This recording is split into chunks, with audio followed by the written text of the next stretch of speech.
let's go into a future in which Starship works and fulfills all of its promises.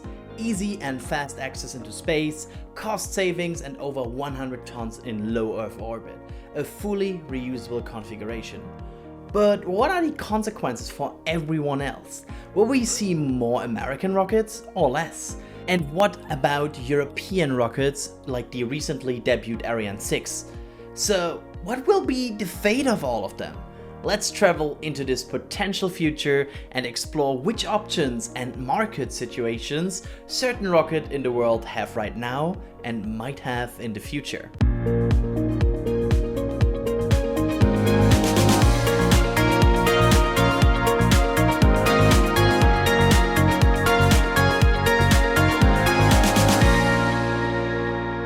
For the purpose of this video, we are going to do a bit of an experiment, a thought experiment.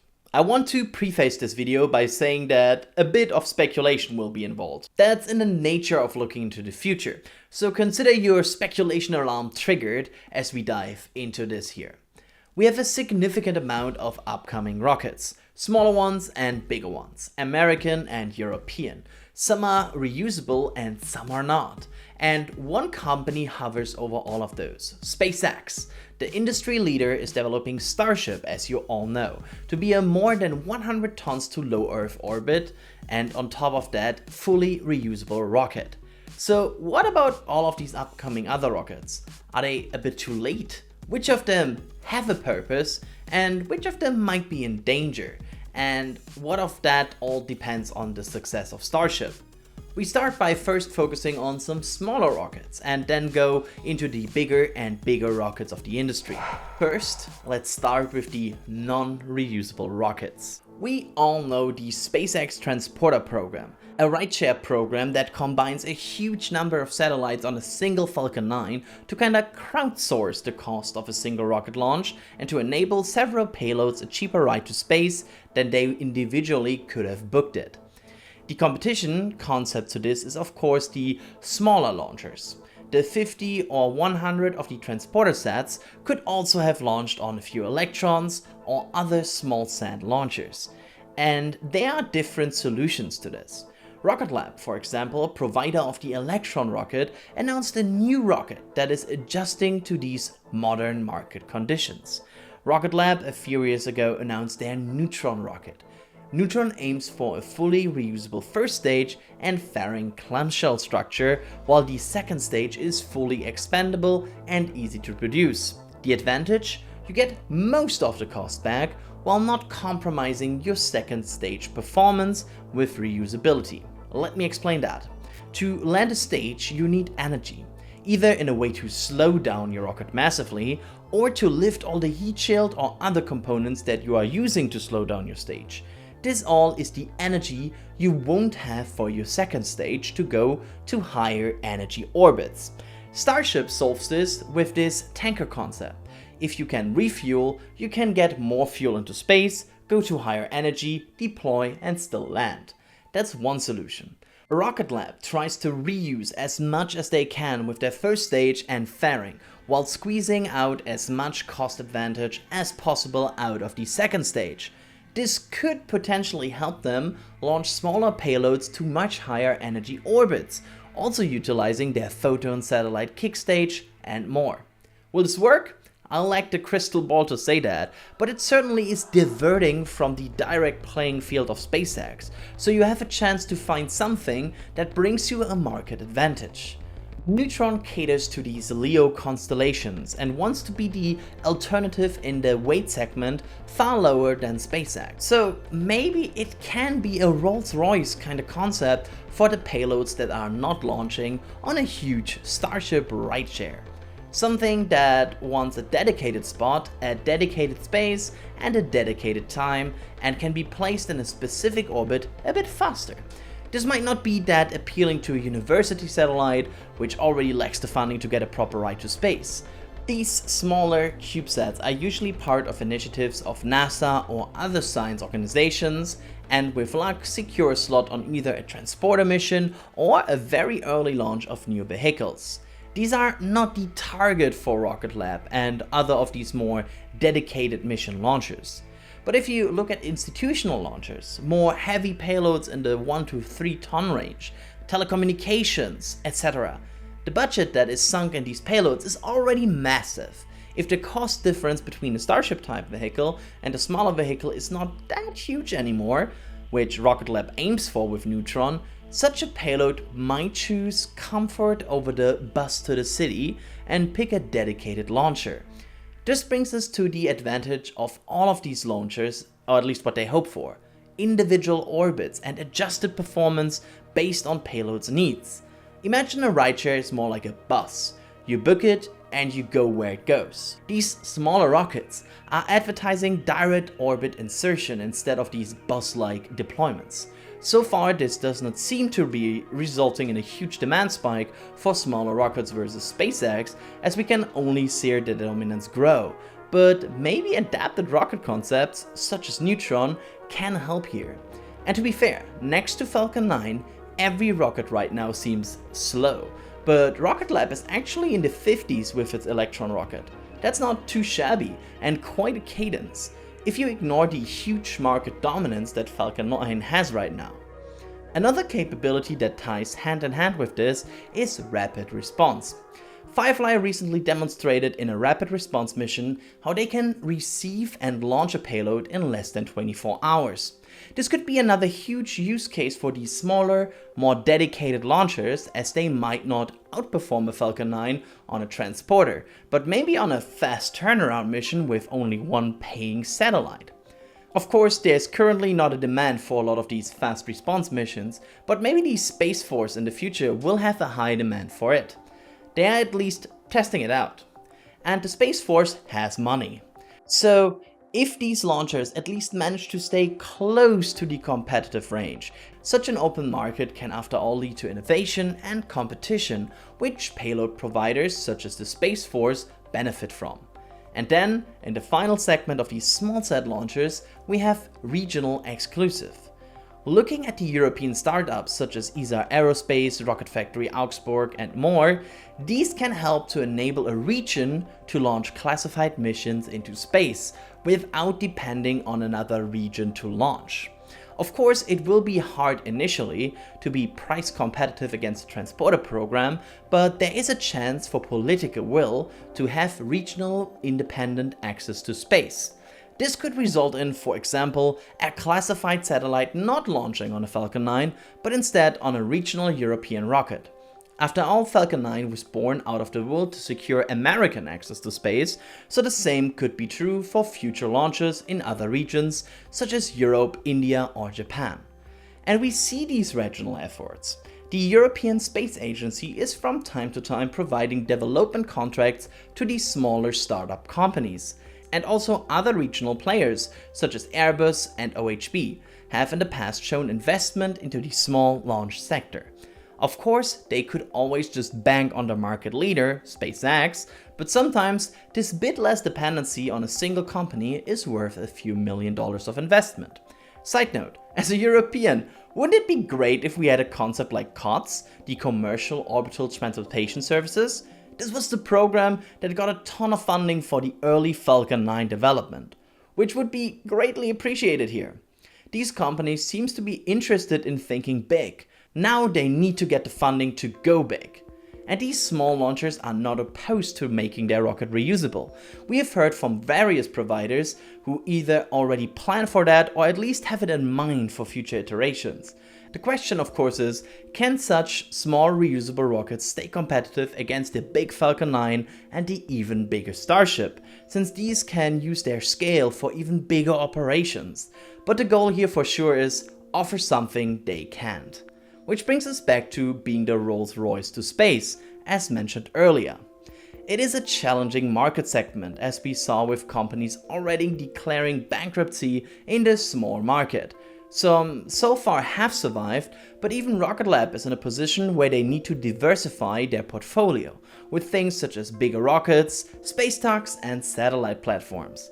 Only time will tell if the sector will be able to survive, but I think with these stated arguments, there's at least some chance it will find its place in a future launch market. Now let's move to the big, non-reusable boys. Rockets that are in the bigger Falcon 9 or more class, that do not plan for fully or partial reusability yet. Ariane 6, Vulcan, Atlas, these rockets are heavy lifters that can lift a lot into space. They are also quite expensive historically, and in the last few years had a bit of a struggle against the more and more dominating Falcon. So will this get even worse with Starship? It is, in my opinion, the most challenging segment. Because if SpaceX achieves cost goals with Starship, and in this video we assume that, they would be able to undercut Ariane 6, Vulcan and Atlas in their launch prices even more. That does not mean that there's no will to have these rockets. Let's start with ULA. In recent history, the USA has shown some willingness to at least have 2 rocket redundancy in their access to space. Falcon 9 and Atlas are the ones launching, or soon to be launching. Falcon 9 and Atlas are the ones launching Cruise to Space, and Falcon 9, Atlas and Vulcan built a partnership for the upcoming defense contractor launches in the near future. And this probably makes sense. After all, when launching a super huge expensive defense satellite, which costs up to billions, the launch cost of 100 million versus, 20 million does not make a huge difference anymore. You pay a price of a few million to still have competition, have redundancy, and also help a job program to keep engineers in your country. This all probably makes sense from a defense perspective. The launch cost is not the biggest price point in these AAA high-profile missions. The same goes for Ariane 6.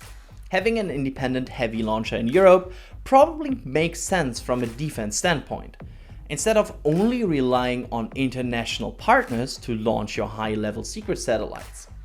Ariane 6, of course, just debuted its capabilities and also features a lot of already booked flights, which are over 40 according to the company. And that can for sure keep such a program alive for a few years. For Europe, it can also bring a bargaining chip. See James Webb. Europe was able to say, and we will launch this, and with that help to get a seat in the program. It can be something a region can bring to the table, even if it's not the most commercial option. But that bargaining chip will get less and less significant if the US has a SpaceX in their team, which can just always chime in and offer the same, if not more, launch capabilities. The big question at some point will be, what if we get a second heavy to super heavy reusable launch vehicle? What if, in the US, New Glenn becomes operational? Suddenly you have Starship, Falcon 9, Falcon Heavy, and New Glenn. 2 companies, 4 rockets that can launch your payloads. At what point a rocket will then fall out because there are just too many more price competitive options available. Side note, I know Vulcan technically is planning smart reuse, but right now that seems to be a bit far down the horizon. For the purpose of this video, it is very hard to judge the commitment of ULA to smart, so for now I judge the rocket as debuted. However, of course, a reuse of components in the future would help ULA gain a cost advantage over others and keep this gap to reusable rockets smaller. And there are movements to get there. Ariane and ESA have said that future big European launchers need to be reusable. ULA is working on smart, well, hopefully. And with that, there's also a will to change for the price advantage. The question is just, will it be in time before Starship is devouring the market and other rockets that are reusable take up the breadcrumbs that are left? I think for these heavy rockets, it really depends on how much of the next category will exist. Big rockets that are going reusable. This section is now about something that Starship kinda falls into as well. Falcon Heavy, New Glenn, Starship, giant rockets with reusability. How many of them do we need? Historically, not that much. Super heavy launch vehicles are more the exception. However, the launch market is changing dramatically. Moon and Mars in focus, there might be demand for several of these ultra-capable rockets. Or look at space construction. There are many possible advantages of creating massive structures in orbit. Of course, the obvious candidate is a space station. We already kinda do that, but now imagine a much bigger scale. Or in space manufacturing. These are certain things that we might profit from producing in space. And even in-space vehicle assembly, once we reach that point where we want to do that, you save to launch that structure from Earth, so it needs to be less durable for atmospheric flight. Let's start with New Glenn here, and I already can predict some of the people in the comments saying, but it won't fly. Well, Blue is getting there as we are covering in our flyovers, so assuming it will reach orbit this or next year, that's not really that outlandish. Of course, New Glenn won't attack Falcon Heavy or Starship in a giant way. It is currently more comparable to Falcon Heavy, but it does not really have that one big advantage that makes it a clear-cut threat to the rocket. What it does, however, as mentioned before, is potentially grabbing this second place right behind SpaceX. A partially reusable rocket that can lift huge amounts of payloads into LEO could just be enough to become the number 2 on the American and international launch market. And currently, it seems Blue Origin is the only company that is close to debuting this capability. And it has the chance to become more than just a clear-cut number 2. We know Blue Origin is researching the capability to get their second stage reusable, in a similar fashion to Starship even. So, down the line, New Glenn might just become a bit less capable, in terms of payload, version of Starship.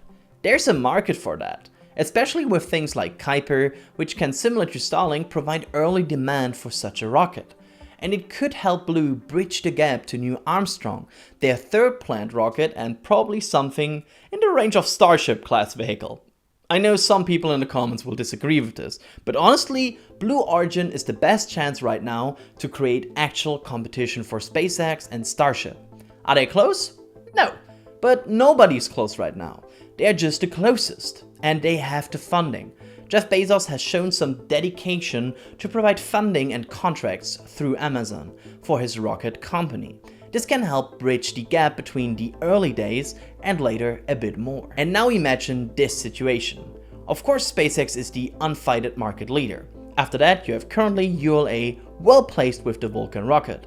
But then suddenly, you do not need this non-reusable rocket anymore for a scenario in which New Glenn would take all of these 50-50 or 60-40 contracts. This becomes even crazier once you have a Neutron and more available. At some point, the question is no longer, are you second to SpaceX, but are you even close to 5 reusable rockets? That's a tough market situation, especially with the background that Blue Origin certainly has a quite significant negotiation power over the competitor ULA as they supply the BE-4 engines for Vulcan. On the international stage, there is of course one other region that is already working on a reusable heavy to super heavy launch vehicle: China. China is working on Long March 9 and Long March 10, which are more Starship and Falcon Heavy class vehicles. Smaller, Long March 10 is a triple-core rocket which aims for partial reusability. It is a close version of what Falcon Heavy is. And the even bigger Long March 9 is very close to the aims and goals of Starship. Of course, both rockets are several years away, but in such an overview, they are at least deserving a mention. Recently, China mentioned the static fire of a few engines on a Long March 10 core, so they are getting there. And then, there are 2 final rockets I want to mention in this segment: Falcon 9 and Falcon Heavy. Will they stop to exist thanks to Starship? Yes, they probably will if Starship works. However, this might be 10 plus years away, as SpaceX has a huge amount of AAA contracts in the works for both of these rockets, which neither NASA nor the Space Force will easily move to a much more unproven rocket. But they also provide additional redundancy. Yes, not against the complete failure of SpaceX or something on that dimension, but against grounding problems of Starship, which could arise in the operational stage as we just saw with Falcon 9. Speaking of unproven concept, there is one final category we should talk about: rockets that try something so drastically different that it might just create opportunities. You never know what is behind the next corner. Innovation is the one thing that is the hardest to predict. Let's take Stoke Space here as a main example. Their rocket is operating in such a different concept with the integrated heat shield, Aerospace engine and the overall concept approach that it might just, if working, create a gap that suddenly gives them a cost advantage and with that a market segment. This is of course hard to predict as it is with innovation, But after all, reusing rockets with a propulsive landing on a drone ship was considered a wacky idea first, and see where it got SpaceX. From a small company to the dominating market leader. Remember all the headlines about how SpaceX is challenging Boeing? Well, this small startup that was doubted back then is now by far the dominating global launch market leader. I am not saying SpaceX is slacking, but disruption through innovation is certainly something that always can throw a wrench into any dominant market situation. Companies like Stoke could create a situation where a smaller idea works on a smaller rocket, making it very competitive, and then they have the know-how and experience to scale this up into an even bigger concept before the rest of the industry wakes up in time. The same goes for every other company that tries something drastically different. Imagine Stoke's hopper and first rocket works, and maybe even works with a better cost saving than expected. Will the industry quickly shift to that idea, or will they try their own approach? Hint, looking at the past 10 years, it takes quite some time for them to adapt. I mean, take nuclear propulsion, or other drastic and wild ideas on the propulsion front. What if one of these ideas suddenly works, and you get a situation where the industry has this kind of iPhone event, and everybody needs to adapt in just a few years? I'm neither an engineer nor a prophet, and I do not know which will be the biggest disruptive innovation in spaceflight, but I for sure believe we are not at the end yet. There are more ideas and concepts out there that we as humanity are yet to reach and explore. The tech tree is always bigger. I hope this video in the end was not too full of opinions for you all, and in 2, 5 or 10 years we should probably react to this video and see what was accurate and maybe what was not. Of course, the future will most likely look drastically different than what I said today. Let us know in the comments, how do you see the space sector in 10 years? Is it only Starship, or did something surprise you? Thanks for watching.